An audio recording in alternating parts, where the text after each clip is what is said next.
Hello दोस्तों, स्वागत है आपका अपने यूट्यूब चैनल रेलवे अपडेट में। सबसे पहले तो दोस्तों, जिन कैंडिडेट्स का RRB NTPC 2024 and section controller 2025 में सिलेक्शन हुआ है, उनको बहुत बहुत बधाई मेरी तरफ से। बाकी जिन कैंडिडेट्स का नहीं हुआ है वो डिमोटिवेट ना हो और अपनी नेक्स्ट एग्जाम की प्रिपरेशन में लगे रहें। आज नहीं तो कल आप लोगों का भी सिलेक्शन जरूर होगा। तो देखिए दोस्तों, ये वीडियो होने वाला है आपका डॉक्यूमेंट वेरिफिकेशन की रिगार्डिंग। वैसे तो मैंने ऑलरेडी डॉक्यूमेंट वेरिफिकेशन की रिगार्डिंग एक दो वीडियो बना रखे हैं, लेकिन उनके अलावा भी बहुत सारे कैंडिडेट्स के तरह तरह के क्वेरीज आ रही है, तो सोचा कि एक वीडियो और बना दूं जिसके अंदर सारा आपका जो डाउट है वो क्लियर करने की कोशिश करूंगा। वीडियो थोड़ा सा लंबा हो सकता है, तो पेशेंस के साथ देखिएगा, आप लोगों के लिए हेल्पफुल रहेगा। तो चलिए दोस्तों, वीडियो को शुरू करते हैं बिना किसी देरी के। तो देखिए दोस्तों, आपका CN नंबर 05/2024 जो डिटेल CN है उसका यहाँ पे मैं नोटिफिकेशन लिया हूँ, और यहाँ पे आपका जो डिटेल नोटिस है उसके अंदर यहाँ पे डॉक्यूमेंट वेरिफिकेशन के लिए दिया हुआ है। तो यहाँ पे 1 बाय 1 करके पहले तो अपन सारे जो पॉइंट्स है ये क्लियर करेंगे कि इनमें से क्या क्या आपको चाहिए होगा और कौन कौन सी कैटेगरी के लिए चाहिए होगा। उसके अलावा भी आपका क्या होता है ना, जब आपका सिलेक्शन हो जाता है, जब आपका ऑफर लेटर आता है, तो उसमें अलग से आपके कुछ डॉक्यूमेंट्स दिए हुए होते हैं जो कि आपको बनवाना होता है। तो वो भी इस वीडियो के अंदर चर्चा करने वाले हैं, और मैं अपने भी डॉक्यूमेंट्स आपको बताने वाला हूँ कि कौन कौन से मेरे लगे थे। अगर मान लीजिए किन्हीं कैंडिडेट के पास वो डॉक्यूमेंट्स नहीं है, या जैसे कि मान लीजिए कि आपका इसमें एडमिट कार्ड भी लगता है, और एडमिट कार्ड अगर आपका खो जाता है, तो उस स्थिति में आपको क्या करना चाहिए और क्या नहीं, तो सारे डाउट क्लियर करेंगे। तो देखिए दोस्तों, जैसा कि आप लोग यहाँ पे देख सकते हैं, पॉइंट नंबर 17 में आपका ओरिजिनल डॉक्यूमेंट्स और आपके सर्टिफिकेट के फॉर्मेट किस प्रकार से होने चाहिए वो यहाँ पे दिया हुआ है।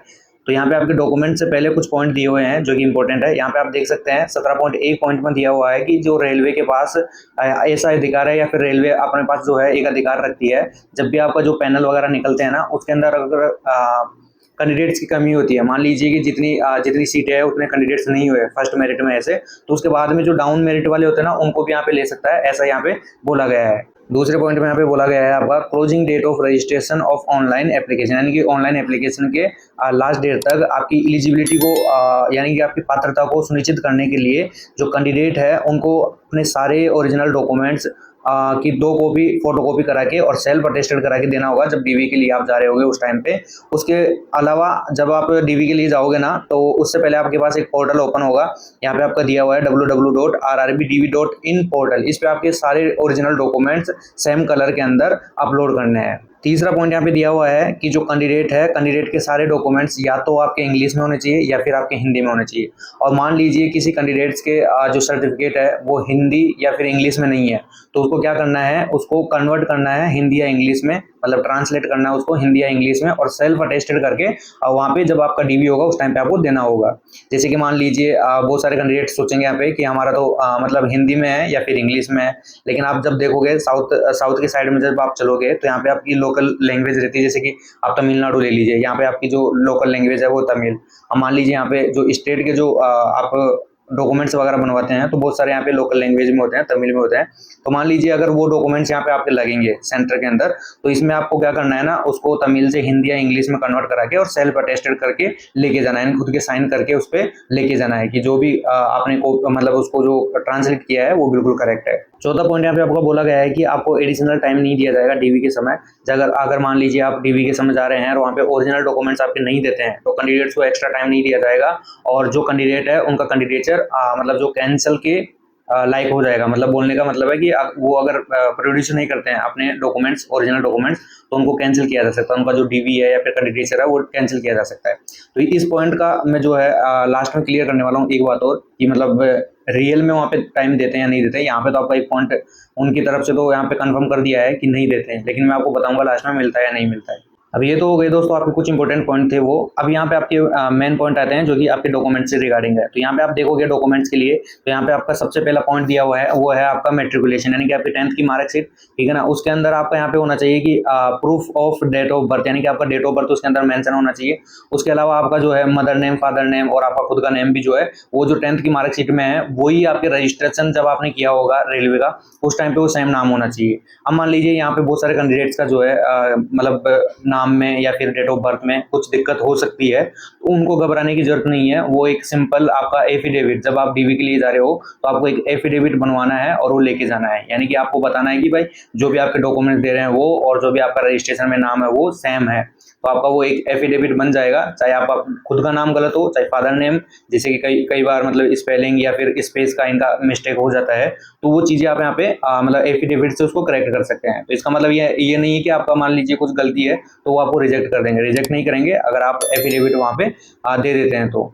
दूसरा पॉइंट आता है यहाँ पे आपके 12th की मार्कशीट, जो भी आप मतलब 12th में जो जैसे कि आपका यहाँ पे 10th है, उसके बाद में आपका 12th है, 12th के बाद में यहाँ पे आपका तीसरा पॉइंट आता है ग्रेजुएशन डिग्री। यहाँ पे भी लेके दोस्तों की बहुत सारी क्वेरी है कि जैसे कि मान लीजिए किसी की मतलब ग्रेजुएशन कंप्लीट हुई है तो उनका मतलब अभी तक डिग्री नहीं मिली है या फिर मार्कशीट नहीं है। तो देखिए दोस्तों, यहाँ पे अगर मान लीजिए पहले बात तो आपके पास डिग्री ग्रेजुएशन वगैरह कर रखे हैं, वो डिग्री प्लस मार्कशीट भी यहाँ पे नेसेसरी है। मान लीजिए किसी कैंडिडेट की नहीं है तो आपको एक काम यहाँ पे करवाना पड़ेगा कि आपके जो जिस कॉलेज से आपने डिग्री वगैरह ली है वहाँ से एक लेटर लिखवा लीजिएगा कि अभी इनका मतलब जो डिग्री वगैरह है नहीं आई है, क्योंकि मैं समझ सकता हूँ जब आपके मतलब जो कॉलेज है वो कंप्लीट होने के बाद में भी 2-3 साल लग जाती है डिग्री आने में, तो हो सकता है कि बहुत सारे कैंडिडेट के पास ये जो डिग्री है वो नहीं हो। तो आप एक लेटर लिखवा लीजिएगा अपने कॉलेज से कि मतलब ऐसा ऐसा करके हमारे पास डिग्री नहीं है और जैसे आएगी हम दे देंगे। उसके अलावा यहाँ पे आपका फोर्थ ऑप्शन आता है जो कि आपके ST SC कैंडिडेट के लिए है। यहाँ पे आपका अनेक्सर 1 दिया हुआ है जो कि कास्ट सर्टिफिकेट के लिए है। तो अनेक्सर 1 यहाँ पे देखिए दोस्तों, एक तो बनता है आपका ओरिजिनल कास्ट सर्टिफिकेट, ठीक है ना, ST SC का। जब आप ई मित्र पे जाते हो तो वहाँ से आपका ऑनलाइन ये कास्ट सर्टिफिकेट बनता है। और यहाँ पे दूसरा आपका रेलवे के द्वारा अनेक्सर दिया हुआ है, तो वो अनेक्सर भी मैं आपको लास्ट में बता दूंगा। तो ये अनेक्सर दिया हुआ है, ये अनेक्सर आपको बनवाना है और ये कंपलसरी है।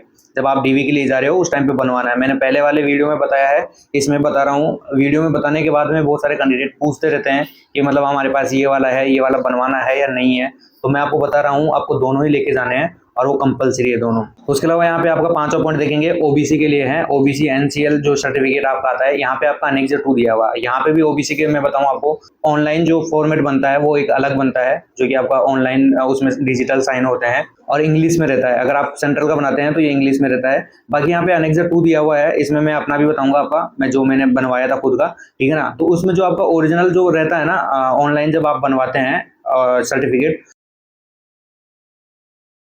अनेक्सर को, आपके जो भी मतलब इसके अंदर आपके ऑफिसर्स दिए हुए हैं तो उनमें से किसी भी एक के आपके साइन और सील होना जरूरी है। तो देखिए दोस्तों, यहाँ पे एक और इम्पोर्टेंट बात दी हुई है कि not older than 1 year from the date of document verification. यानी कि यहाँ पे आपको बोला गया है कि जो आपका ये होता है, क्या बोलते हैं, OBC सर्टिफिकेट है, तो वो 1 साल पुराना नहीं होना चाहिए जब आप DV के लिए जा रहे हो ना उससे। अगर मान लीजिए आपका DV अभी हो रहा है 2026 में और आपने बनवाया था जिस टाइम पे, जब आप फॉर्म भरते हो तो उस टाइम पे भी मांगता है कि आपका जो ये सर्टिफिकेट होना चाहिए वो क्लोजिंग डेट से, मतलब क्लोजिंग डेट के बाद का नहीं होना चाहिए, ठीक है ना, उससे पहले का होना चाहिए। तो जब आप उस टाइम पे बनवाते हो तो अभी 2 साल हो गया तो ऑलरेडी वो पुराना हो गया है, तो इसलिए आपको ये न्यू और बनवाना है, ठीक है ना। यानी कि ओल्ड वाला तो लेके जाना है, साथ में आपको ये न्यू वाला बनवाना है और न्यू वाला भी आपको लेके जाना है। उसके अलावा यहाँ पे 6th पॉइंट है जो कि आपका OBC NCL के लिए ही है।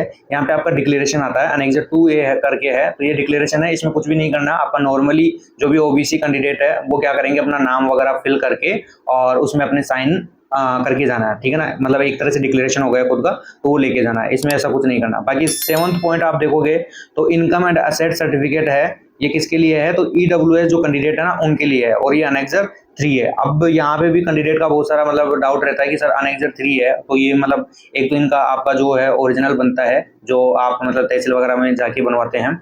उसके अलावा यहाँ पे अनेक्सर रेलवे का खुद का दिया हुआ है, तो आपका जो पहले से बना हुआ रहता है ना उसी का आपका यहाँ पे नंबर वगैरह डलता है और साइन सील वहाँ पे जो ऑफिसर्स वगैरह है उनकी लगती है। तो यहाँ पे अब पॉइंट है कि मतलब कौन सी ईयर का बनवाना है। तो जब आप फॉर्म फिलअप किए हैं, जैसे मान लीजिए कि आपके CN 5 2024 का है, तो उस टाइम का आपका जो 24-25 का मतलब आपकी डेट देखना है किस डेट में था, उसमें दिया हुआ है आपका फाइनेंशियल ईयर, तो वहाँ का उस टाइम का आपका ये बना हुआ होना चाहिए। यानी कि जैसे 2024-25 का मान लीजिए, 2024-25 का अगर ये 25 मतलब 24 की वैकेंसी है ना, या तो 23-24 या फिर 24-25 आपका नोटिफिकेशन के अंदर वहाँ पे आपका ये क्या बोलते हैं फाइनेंशियल ईयर दिया हुआ है, तो उसी ईयर का आपका EWS सर्टिफिकेट लगेगा।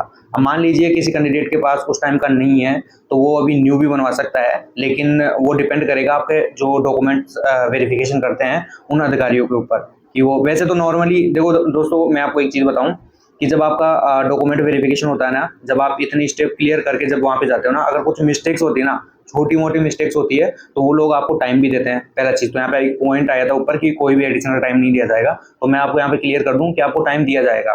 ठीक है ना। आपको टाइम देते हैं, कुछ पर्टिकुलर 10-15 दिन का टाइम देते हैं, और उस टाइम में भी अगर आप नहीं देते हो और या फिर कोई मेजर प्रॉब्लम है, तब जाके आपको डीवी से बाहर किया जाता है, अदरवाइज आपको बाहर नहीं किया जाएगा। अब यहाँ पे 8वां पॉइंट आता है कि इनकम सर्टिफिकेट देना है आपको, जो ऐसे कैंडिडेट जिनको एग्जामिनेशन फी में मतलब छूट चाहिए थी या छूट लिए हैं, वो लोग जो कि ईबीसी कैंडिडेट है। तो आपके यहाँ पे अनेक्सर 3A यहाँ पे आपका दिया हुआ है। जो ईबीसी कैंडिडेट है वो अनेक्सर 3A फिल करके देंगे, अगर आपने मान लीजिए फॉर्म भरते समय वहाँ पे आपने ईबीसी टिक किया है और जो आपका फीस में आपको छूट मिली है। तो नेक्स्ट पॉइंट आता है आपका माइनॉरिटी कम्युनिटी डिक्लेरेशन, जो कि आपका नॉन जुडिकल स्टैम्प पेपर पे जो है वो आपको देना है। अनेक्सर यहाँ पे 4 दिया हुआ है, अनेक्सर 4 में बना के आपको देना है। तो ये तो डॉक्यूमेंट्स हो गए दोस्तों आपके नॉर्मल डॉक्यूमेंट्स, यानी कि जो आपके ST, SC, OBC, EWS candidates है उनके लिए।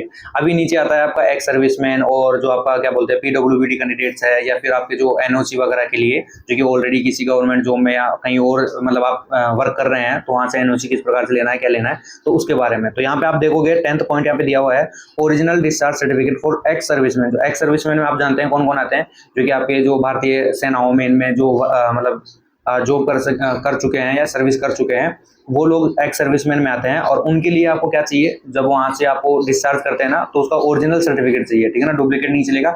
ओरिजिनल जो एक्स सर्विसमैन है उनके लिए ओरिजिनल डिस्चार्ज सर्टिफिकेट चाहिए। उसके अलावा यहाँ पे आपका 11वां नंबर पॉइंट दिया हुआ है, जो कि मेडिकल सर्टिफिकेट है कौन से कैंडिडेट्स के लिए, जो कि आपके पीडब्ल्यूबीडी जो कैंडिडेट है वो। अब यहाँ पे उनको किस किस फॉर्मेट में देना है, तो यहाँ पे देखो annexure 5A, annexure 5B, annexure 5C, annexure 5E and F है, ठीक है ना। अब एज एप्लीकेबल, एज एप्लीकेबल का मतलब क्या हुआ, यहाँ पे आपके जो पीडब्ल्यूबीडी कैंडिडेट है जो है वो अलग अलग प्रकार से आपके जो है इसके अंदर कैटेगरी में आ सकते हैं। जैसे कि मान लीजिए कोई ब्लाइंड है, कोई जो डिम डम आते हैं वो लोग, तो उनके लिए यहाँ पे अनेक्सर दिए हुए हैं अलग अलग। ये अनेक्सर अपन अभी एक बार चल के देख लेंगे कि कौन से अनेक्सर में क्या मतलब किस डिसेबिलिटी के लिए आपके अनेक्सर दिए हुए हैं।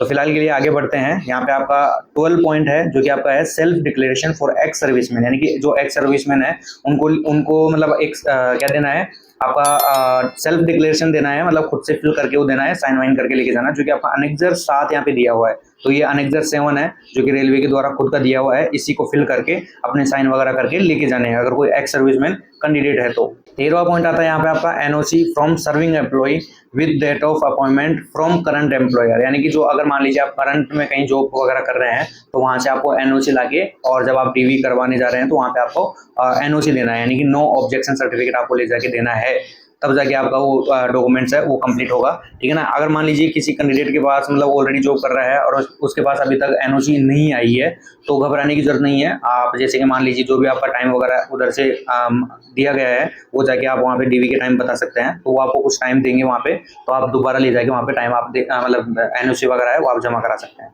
नेक्स्ट पॉइंट है दोस्तों आपका NOC from serving defence personnel, यानी कि ex serviceman with probable date of discharge. यहाँ पे यानी कि ये भी आपका एनओसी के लिए ही है, ऐसे कैंडिडेट के लिए जो एक्स सर्विसमैन है, यानी कि उनका अभी डिस्चार्ज हुआ नहीं है लेकिन होने वाला है, तो आपके पास यहाँ पे आपका एनओसी वहाँ से लानी है। जो क्या बोलते हैं इसका, एक्स सर्विसमैन जो होते हैं, जो डिफेंस वाले कैंडिडेट है, वो मान लीजिए उनका कुछ टाइम बचा हुआ है अपनी डिफेंस के अंदर, तो वहाँ से वो अपना जो है एनओसी ला सकते हैं। और एनओसी में यहाँ पे जो आपका डेट ऑफ डिस्चार्ज है ना, वो मेंशन होना चाहिए कि किस डेट को आप जो है डिस्चार्ज कर दिए जाएंगे। नेक्स्ट पॉइंट दिया हुआ है दोस्तों आपका गजेटी नोटिफिकेशन एंड और any legal document in case of formal change of name as mention in para D 1.7, यानी कि बोला गया है कि अगर मान लीजिए ऐसा कोई कैंडिडेट है जिन्होंने नॉर्मल अपने नाम में कुछ चेंजेस वगैरह करवाए हैं, तो वो पारा डी 1.7 के अनुसार आपका जो है कुछ लीगल डॉक्यूमेंट्स उनको देना होगा डीवी के टाइम पे कि हाँ मैंने ये नाम में चेंजेस करवाए हैं। नेक्स्ट पॉइंट की बात करते हैं दोस्तों, तो आपका 16 नंबर का पॉइंट है। यहाँ पे बोला गया है कि रिसीप्ट ऑफ ऑफलाइन पेमेंट, जो कि आजकल ये मतलब इसको तो कट ही कर दीजिए, क्योंकि ये किसी के लिए मतलब जो है वैलिड नहीं है। बहुत कम कैंडिडेट, क्योंकि सभी का आपको जानते हो आजकल ऑनलाइन का सिस्टम है, तो ऑनलाइन हो जाता है, तो इसका जरूरत नहीं होता है। पहले ये होता था जब आप चालान से जो है आपका जो फॉर्म वगैरह भरते थे ना, तो उसका, तो यहाँ पे ये वाला भी काम आने वाला नहीं है, इसको छोड़ दीजिए। 17वां पॉइंट आता है दोस्तों आपका self certification by the transgender candidates, यानी कि ऐसे कैंडिडेट जो ट्रांसजेंडर कैटेगरी के अंदर आते हैं, तो वो जो कैंडिडेट है वो भी अपना जो है सेल्फ सर्टिफिकेशन उनको देना है। नेक्स्ट पॉइंट आता है दोस्तों आपका 18 पॉइंट है, वो है certificate of eligibility issued by government of India as per para आपका 4.1 F है। तो ये इसके अंदर क्या दिया हुआ है, तो एक बार मैं आपको दिखा देता हूँ। तो देखिए दोस्तों, जो आपका 18वें नंबर का पॉइंट दिया हुआ था आना, जो सर्टिफिकेट के लिए बोला गया है कि गवर्नमेंट के द्वारा कोई ऐसा इश्यू किया गया सर्टिफिकेट है, तो किसके लिए है, तो यहाँ पे आपका 4.1 एफ में दिया हुआ है, तो एफ यहाँ पे आपका दिया हुआ है, जिसमें दिया हुआ है provided that a candidate belonging to category B C D and E, यानी कि आपकी जो ये कैटेगरी दी हुई है ना बी सी डी और ई, यानी कि सब्जेक्ट टू नेपाल भूटान यानी कि अदर कंट्री से, जो कि अपने जो अपने देश के सीमाओं के साथ लगी हुई है वहाँ से, तो इसमें बोला गया है कि shall be a person in whole favour a certificate of eligibility has been issued by government of India, यानी गवर्नमेंट ऑफ इंडिया के द्वारा आपको जो है एक सर्टिफिकेट दिया जाएगा, तो वो भी इस फॉर्म को फिल कर सकते हैं। तो उस टाइम पे उन कैंडिडेट्स को, ऐसे कैंडिडेट्स को ही देना है। तो नॉर्मल जो इंडिया के कैंडिडेट्स हैं उनके लिए ये वैलिड नहीं है, ठीक है ना, तो इसको छोड़ दीजिए। नेक्स्ट पॉइंट है दोस्तों आपका decree of divorce judicial separation from the competent court of law as applicable and affidavit stating that the candidate has not married. तो मतलब कहने का मतलब ये है, अगर मान लीजिए ऐसा कोई कैंडिडेट है जो कि डाइवोर्स ले रखे हैं या फिर जुडिकल सेपरेशन उन्होंने किया है, तो वहाँ पे आपका जो कोर्ट का आदेश है वो ले जाके देना है, जो आपके डॉक्यूमेंट से रहता है वो। साथ में आपको एक एफिडेविट भी देना है कि आपने दोबारा जो है वो शादी नहीं की है। 20वां पॉइंट आता है दोस्तों आपका, ऐसा कोई कैंडिडेट हो, ऐसी कोई वीडियो है जो कि आपका मतलब उसका हस्बैंड खत्म हो चुका है, तो उनको डेथ सर्टिफिकेट देना अपने हस्बैंड का, साथ में उनको एक एफिडेविट देना है कि उन्होंने भी दोबारा जो है शादी नहीं की है। नेक्स्ट और लास्ट आपका पॉइंट है दोस्तों, जो कि एक्स सर्विसमैन कैंडिडेट के लिए है। यहाँ पे दिया गया है कि ऐसे कैंडिडेट, एक्स सर्विसमैन कैंडिडेट जिन्होंने मतलब ये सीएन में अप्लाई करने के बाद में मान लीजिए कोई सिविल सर्विस के अंदर उनको जॉब मिल गई है, तो उनको क्या करना है, अपना जो एम्प्लॉयर है उसको क्या करना है, सेल्फ डिक्लेरेशन देना है और इस सीएन के बारे में बताना है कि हाँ मैंने इस सीएन के अंदर जो है अप्लाई किया हुआ है, और जब आपका डीवी होगा उस टाइम पे आपको जो है वहां से एनओसी लाके देनी है। सिंपल सी बात ये, ठीक है ना दोस्तों। तो ये तो हो गए आपके इंपॉर्टेंट जो पॉइंट थे वो, जो कि आपके डिटेल सीएन के अंदर दिया हुआ था, मैंने वो सारे डिस्कस कर दिया है। इसमें आपको दिक्कत नहीं होनी चाहिए, क्योंकि इसमें आपकी जो जरूरत की चीजें हैं वो आपकी ऊपर से मतलब 9 पॉइंट तक है जो कि आपकी जरूरत की है मेन जो कैंडिडेट हैं उनके लिए। बाकी जो अदर कैंडिडेट है उनके लिए मैंने यहाँ पे पूरा मतलब 1 बाय 1 करके पॉइंट क्लियर कर दिए हैं। अब मैं आपको दिखा देता हूँ कि इसके अलावा आपको क्या क्या बनवाना है। देखो दोस्तों, यहाँ पे आपकी जो है कुछ इंपॉर्टेंट जो डॉक्यूमेंट्स है वही दिए गए हैं, उसके अलावा नहीं दिए हुए हैं। तो आपको इसके अलावा भी क्या क्या बनवाना है, तो मैं आपका मेरा सर्विस रिकॉर्ड आपको दिखाता हूँ और उसके अंदर मेरा क्या क्या लगा था मैं आपको एक बार दिखा देता हूँ। तो देखिए दोस्तों, जैसा कि आप लोग देख सकते हैं यहाँ पे इंडियन रेलवे मेरा यहाँ पे सर्विस रिकॉर्ड है, यहाँ पे आप देख सकते हैं सर्विस रजिस्टर यहाँ पे दिया हुआ है। तो यहाँ पे आप देखोगे इसके अंदर क्या क्या चीज़ें हैं। तो इंपॉर्टेंट जो चीज़ें आपकी डॉक्यूमेंट वेरिफिकेशन के लिए चाहिएगा वो यहाँ पे लगती है बाद में, तो मैं आपको बता देता हूँ क्या क्या चीज़ें एक्स्ट्रा यहाँ पे चाहिए। तो आप यहाँ पे देख सकते हैं, सबसे पहले आप यहाँ पे देखोगे तो पहला यहाँ पे है मेडिकल डिपार्टमेंट से, यानी कि आपका डीवी और मेडिकल होगा, पहले डीवी होगा उसके बाद मेडिकल होगा। तो मेडिकल से यहाँ पे आपका सर्टिफिकेट मिलेगा एक, ये आपको नहीं मिलेगा, ये डायरेक्ट आपका जो है रेलवे के अंदर जाता है, यानी रेलवे डिपार्टमेंट के अंदर चला जाता है जब आपका डीवी मेडिकल अच्छे से हो जाता है ना उसके बाद में। अब बात करते हैं दोस्तों बहुत सारे कैंडिडेट का, मतलब मैं जो वीडियो पहले बनाया था उसमें मैंने बताया था कि आपके जो ये सीबीटी के जो आपके कॉल लेटर होते हैं वो आपको लेके जाने हैं। तो देखिए यहाँ पे आप देख सकते हैं, यहाँ पे लगते हैं, ये मेरे सर्विस रिकॉर्ड के अंदर लगे हुए हैं। यहाँ पे आप देखोगे तो यहाँ पे आपका दिया हुआ है first stage for CBT basic computer test, यानी कि आपका जो सीबीटी 1 का जो मेरा कॉल लेटर है वो यहाँ पे आप देख सकते हैं ये है। उसके अलावा यहाँ पे आप सीबीटी 2 का देखेंगे तो यहाँ पे आपका सीबीटी 2 का भी है और फिर फाइनल यहाँ पे आपका साइको का भी है। अब यहाँ पे बात आती है कि साइको का तो कैंडिडेट्स के पास मिल जाएगा साइको और सीबीटी 2 का, लेकिन सीबीटी 1 का बहुत कम कैंडिडेट रखते हैं या फिर कहीं खो जाते हैं रख के, क्योंकि ये तो मैंने भी एक जगह रखे हुए थे इसलिए मेरा मिल गए, वरना नहीं मिलते। तो इस स्थिति में क्या करना है, तो देखिए दोस्तों यहाँ पे आपके जो साइन सील वगैरह सब कुछ रहता है, तो वैसे तो इंपॉर्टेंट है कि आपका यही चाहिए, लेकिन अगर मान लीजिए आपके पास ये नहीं है, खो गया है, तो उस केस में आपको क्या करना है, तो आपको करना है जो आपका पीडीएफ वगैरह रहती है आपके पास सीबीटी 1 की और सीबीटी 2 की इनकी, तो उनके आप जो है ये आप हार्ड कॉपी लेके जाने हैं, प्रिंट आउट निकाल के लेके जाने हैं। वहाँ पे आपको बोल देना है कि सर हमारा जो है ऐसे ऐसे करके खो गया था, इस वजह से नहीं ला पाए। तो इसकी वजह से आपको मतलब वहाँ पे दिक्कत नहीं होने वाली, इतना मैं आपको बता रहा हूँ कि अगर मान लीजिए ये आपके पास कॉल लेटर अगर नहीं है तो इसकी वजह से आपको वहाँ पे कोई भी दिक्कत नहीं होगी। लेकिन जिन कैंडिडेट्स के पास ये है वो जरूर लेके जाएं। बाकी आप यहाँ पे देखोगे अनेक्सर 4, जो कि जब आपका साइको हुआ था उस टाइम पे भी आपने ये बनवाया होगा, आपका मेडिकल मतलब आई से रिलेटेड है, ठीक है ना। यहाँ पे आपका सर्टिफिकेट है जो कि आप गवर्नमेंट हॉस्पिटल से या फिर आपके जो भी हॉस्पिटल से आपने बनवाया उसका है। उसके अलावा फिर यहाँ पे आता है दोस्तों आपका कास्ट सर्टिफिकेट। अब देखिए दोस्तों, यहाँ पे कास्ट सर्टिफिकेट में मेरे पास 3 कास्ट सर्टिफिकेट है यहाँ पे। तो कौन कौन से हैं, मैं ओबीसी में आता हूँ, ओबीसी एनसीएल के अंदर। तो पहला तो मेरा जो ओरिजिनल कास्ट सर्टिफिकेट होता है, जो कि मैंने आपको बताया था ऑनलाइन रहता है, तो वहाँ का ये बना हुआ है, मतलब ये वाला नहीं है, दूसरा, वो अभी मैं आपको बताऊंगा।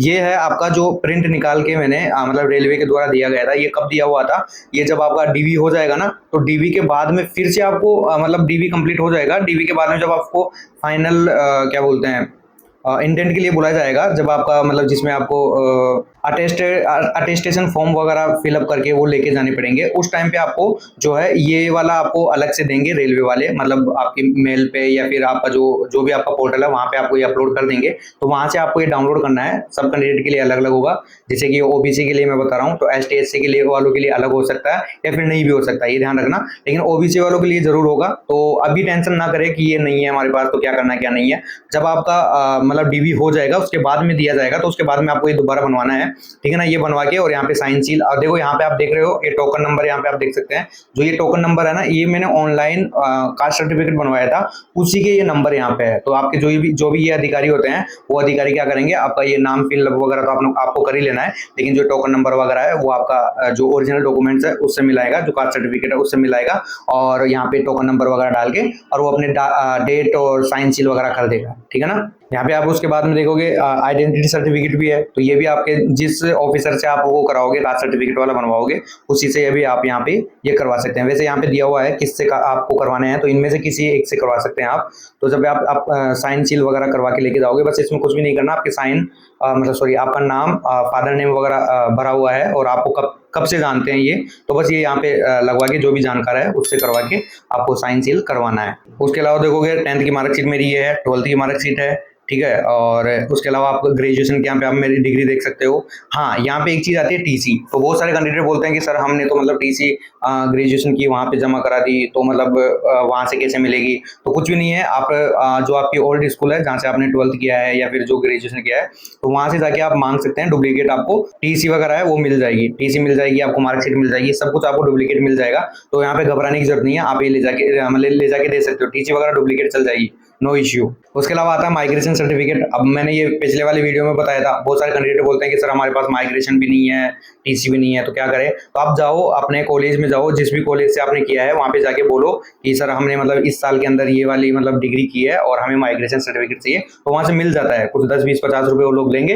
बाकी आपको निकाल के दे देंगे। मैंने भी ऐसे ही किया है, मैंने तो 5 साल पढ़ाई छोड़ दी थी, उसके बाद में मतलब मेरे तो खुद का ही पता नहीं था कहाँ पे कौन सा डॉक्यूमेंट्स है, फिर भी मैंने सारे डॉक्यूमेंट्स इकट्ठे कर लिए थे 1 बाय 1 करके। तो आप ये वीडियो पूरा देख के आपके जितने भी डॉक्यूमेंट्स है ना, इसके बाद मैं गारंटी देता हूँ कि आपका एक भी डॉक्यूमेंट्स नहीं छूटेगा। हाँ, यहाँ पे आप देख सकते हैं ये मेरा कास्ट सर्टिफिकेट है जो कि पूरा इंग्लिश में बना हुआ है, ठीक है ना। कास्ट सर्टिफिकेट है, साथ में आपका यूनिवर्सिटी की डिग्री चाहिए, ठीक है ना। डिग्री के साथ आपकी यहाँ पे मार्कशीट, जो कंबाइंड मार्कशीट है ना, वो मार्कशीट यहाँ पे आप देख सकते हैं, मेरी ये मार्कशीट है, तो यहाँ पे आपकी मार्कशीट। अब देखिए दोस्तों, इसमें बहुत सारे है ना डॉक्यूमेंट्स ऐसे हैं जो कि डीवी के टाइम नहीं मांगते हैं, जैसे कि बहुत सारे कैंडिडेट परेशान ना हो। तो डीवी के टाइम कौन कौन से नहीं मांगते मैं आपको वो बता देता हूँ। जैसा कि आपके बैंक की पासबुक है, ये सब चीजें जब आपका डीवी वगैरह सब फाइनल हो जाएगा ना, उस टाइम पे आपके बैंक की पासबुक वगैरह ये चीजें मांगेंगे, तो वो अलग से और मतलब एक लिस्ट देंगे, उस लिस्ट के हिसाब से फिर से वापस से दोबारा आपको डॉक्यूमेंट्स लेके जाने हैं। तो अभी जो नॉर्मल आपको चाहिए वो क्या क्या चाहिए, तो मैंने आपको बता दिया है। आपकी डिग्री चाहिएगी, आपकी 10th 12th की मार्कशीट चाहिएगी, और आपकी जो ग्रेजुएशन की डिग्री है वो डिग्री चाहिएगी। उसके अलावा आपका आधार कार्ड, पैन कार्ड, ये सब चीज़ें चाहिए होगी। तो अगर जिसके पास बना हुआ है वो ले जाना, जिसके पास पैन कार्ड नहीं है तो वो बाद में बनवा के देना तो पड़ेगा जरूर, ठीक है ना। अभी नहीं तो बाद में आपको देना होगा, लेकिन जरूर देना होगा। वैसे तो पैन कार्ड सभी का बना हुआ होगा, लेकिन ये चीज़ें आपको लेके जाना है साथ में। जितने भी आपके डॉक्यूमेंट्स है ना, आप छोड़ के मत जाना, लेके सारे जाना। वहाँ पे आपसे मांगेंगे कि हाँ ये डॉक्यूमेंट, जैसे कि आधार कार्ड दीजिए, तो आप आधार कार्ड निकाल के देना। फिर आपसे मांगेंगे कि 10th की मार्कशीट दीजिए, तो आप 10th की जो मांगे वही डॉक्यूमेंट्स आपको निकाल के वहाँ पे देना है, लेकिन लेके सारे जाना है। अब यहाँ पे आप देखोगे ये वाला अनेक्जर, फिलहाल अभी आपको ये वाला अनेक्जर लेके जाना है। रेलवे में जब आपका डीवी हो रहा होगा फर्स्ट टाइम पे, तब आपको ये ओबीसी वाला और जो आपका एसटी एससी वाला सेम ऐसे ही मतलब अनेक्जर है, जैसे एसटी एससी का फर्स्ट है, ओबीसी का 2 है, ठीक है ना। तो ये वाले अनेक्जर आपको लेके जाना है, और कंपलसरी है दोस्तों। जो आपका ऑनलाइन बनता है ना वो तो है ही, साथ में आपको ये वाला भी लेके जाना है। तो ये देख लीजिए मैंने किस किस प्रकार से बनाया हुआ है, सारा नाम वगैरह सेम मैंने फिलअप किया हुआ है अपने जो न्यू वाला जो ओरिजिनल जो सर्टिफिकेट है उससे, और यहाँ पे फिर साइन सील मैंने करवाया मजिस्ट्रेट के। ठीक है ना। यहाँ पे आप देख सकते हैं, तो यहाँ पे मैंने ये कॉपी, इसकी भी मतलब आपको 2-3 कॉपी करवा के रखनी है, तो वो कॉपी करवा के आप रख लीजिएगा। और लेकिन अभी आपको ये बनवा के लेके जाना है, ये कंपलसरी है, 100% है। फिर मैं बोल रहा हूँ, बार बार में कमेंट करके सेम क्वेश्चन मत पूछना।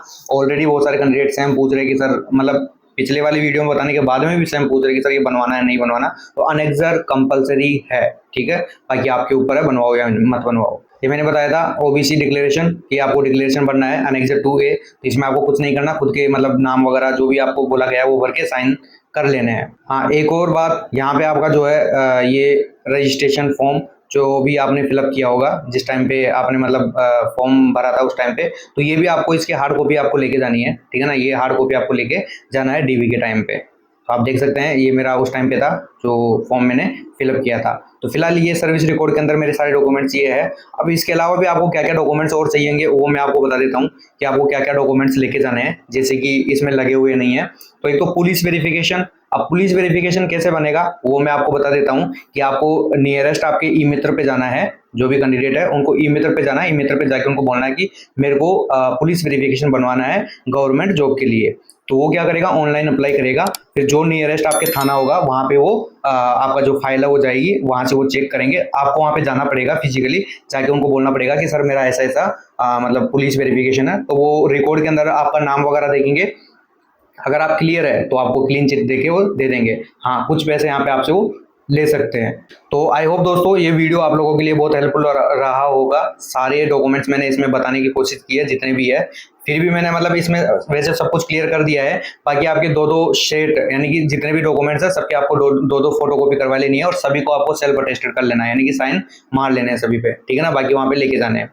तो ये तो हो गए दोस्तों आपके जितने भी डॉक्यूमेंट्स हैं जो कि अभी आपके डीवी के अंदर लगेंगे, तो वो आप सारे डॉक्यूमेंट्स लेके जाइएगा। अभी सारे डॉक्यूमेंट्स ये जितने भी मैंने बताए हैं, जिनके पास कैंडिडेट के पास नहीं है वो जल्दी से मतलब ले लें या फिर बनवा लें, जो भी नहीं बनवाया है तो, ठीक है ना। बाकी अगर कोई क्वेरी रहती है तो आप मेरे से पूछ सकते हैं।